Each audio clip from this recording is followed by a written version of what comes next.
Shalom, kebenaran hari ini 19 Juni 2022 bertema keterbatasan dan kerentanan manusia. Inilah kenyataan hidup, bahwa kita tidak pernah tahu apa yang akan terjadi 1 menit ke depan. Banyak orang tidak pernah memperhitungkan bahwa segala sesuatu bisa terjadi di luar dugaan manusia.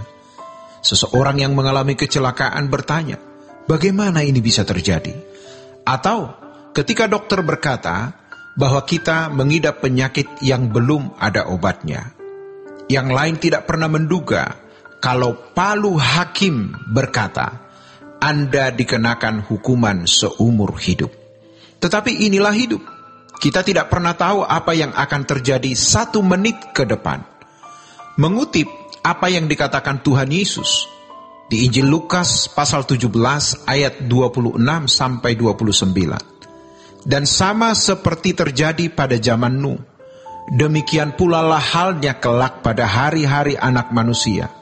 Mereka makan dan minum, mereka kawin dan dikawinkan, sampai kepada hari Nuh masuk ke dalam bahtera. Lalu datanglah air bah dan membinasakan mereka semua. Demikian juga seperti yang terjadi di zaman Lot. Mereka makan dan minum, mereka membeli dan menjual, mereka menanam dan membangun. Tetapi pada hari Lot pergi keluar dari Sodom, turunlah hujan api dan hujan belerang dari langit dan membinasakan mereka semua. Oleh karena itu, tidak ada alasan bagi kita untuk sombong. Sadarlah bahwa kita adalah manusia yang sangat terbatas. Menyadari keterbatasan dan kerentanan manusia, maka kita harus sungguh-sungguh berurusan dan berperkara dengan Tuhan. Kesombongan seseorang berangkat dari sikap yang tidak merasa membutuhkan Allah. Terutama mereka yang tidak memiliki masalah, semua berjalan lancar. Kalaupun mereka punya banyak masalah, yang mereka butuhkan adalah pertolongan atau berkat Tuhan untuk mengatasi masalah, bukan pribadi Tuhan itu sendiri.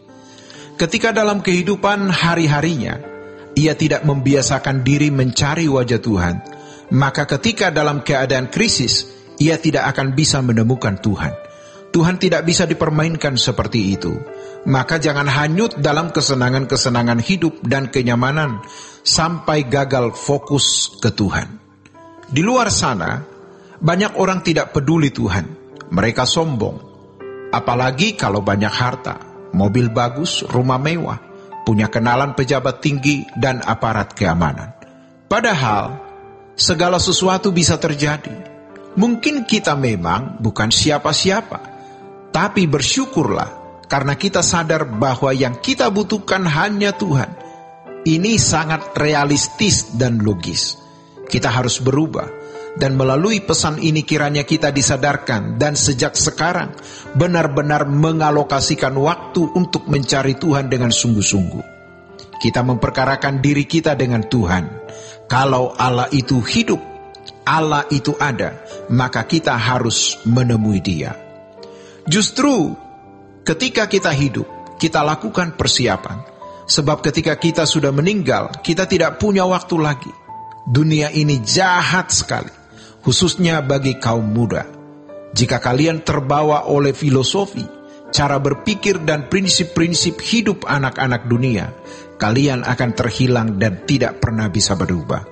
Maka sebelum rusak, cari Tuhan. Jangan kalian merasa sekarang belum waktunya.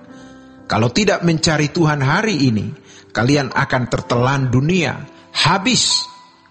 Biarlah kalian menjadi anak yang merupakan hadiah Tuhan untuk mama papamu. Berkelakuan baik, hormat orang tua, kerja keras. Coba kita perkarakan, sejatinya apakah saya percaya Tuhan? Dan apakah Tuhan merasa bahwa Ia dipercayai oleh kita? Jangan sampai kita tidak pernah mempersoalkan hal ini. Sebagaimana kita juga punya pengalaman yang sama dengan seseorang, terutama ketika kita ingin berbisnis dengannya, maka perlu ada rasa saling percaya. Percaya bukan hanya keyakinan di dalam pikiran, melainkan suatu tindakan. Harus ada bukti dari percaya kita. Dan kalau kita percaya Tuhan, maka kita harus menuruti kehendaknya. Dengan kata lain, Kalau kita percaya Tuhan, maka kita harus hidup sesuai apa yang Tuhan kehendaki, berkenan di hadapan Tuhan. Kalau tidak, berarti kita tidak atau belum percaya dengan benar.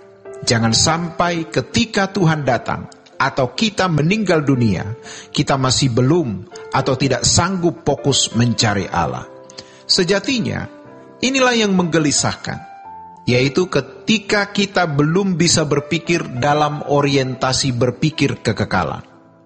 Dimensi cara pandang kita masih dimensi cara pandang manusia pada umumnya. Sementara, mengubah dimensi berpikir ini sangat tidak mudah dan tidak bisa dalam waktu yang singkat.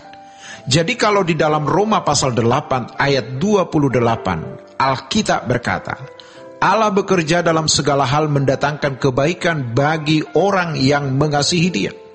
Itu bukan hanya perubahan karakter dari orang jahat jadi baik atau orang baik jadi baik sekali, tetapi juga perubahan dimensi berpikir atau paradigma berpikir kita. Dan proses ini pasti dikerjakan oleh Tuhan melalui Roh Kudus di dalam hidup kita. Kita hidup di bumi yang tidak ideal untuk dihuni. Bumi yang membawa penghuninya kepada berbagai persoalan. Harus selalu diingat bahwa kita adalah makhluk kekal, tidak sama dengan makhluk ciptaan lainnya. Dan kematian kita bukanlah akhir perjalanan hidup. Kematian hanyalah sebuah transisi dari kepanaan kepada kekekalan. Siapkah kita menghadapinya? Demikianlah kebenaran hari ini. Tuhan memberkati. Sola Gracia.